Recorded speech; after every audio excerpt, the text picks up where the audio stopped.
এটা হচ্ছে আমাদের নানি বাড়ি গাইস, ভীষণ ছেড়ে দেখতে পাবেন। তো আমি এখন যাচ্ছি বাড়ি। জামা করে একটা ডাক্তারের দোকান দেখতে যাচ্ছি, আর খোলা আছে কি নেই। জ্বর হয়েছে না গাইস, অনেক সর্দি হয়ে গেছে। আর ওইদিকে আছে ডাক্তারের দোকান। এটা হচ্ছে রাস্তা, যাওয়ার রাস্তা। এখানে যদি পড়ে যায় তাহলে হ্যাঁ হয়ে যাবে। দেখেন গাইস, হ্যাপি বার্থডে কেক।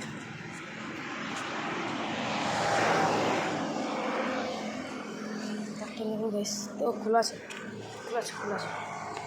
আমার ভাইয়েরও জ্বর আছে গাইস, ওই জন্য আরও ডাক্তারের কাছে এসেছি। ফাঁকা, পুরো ফাঁকা।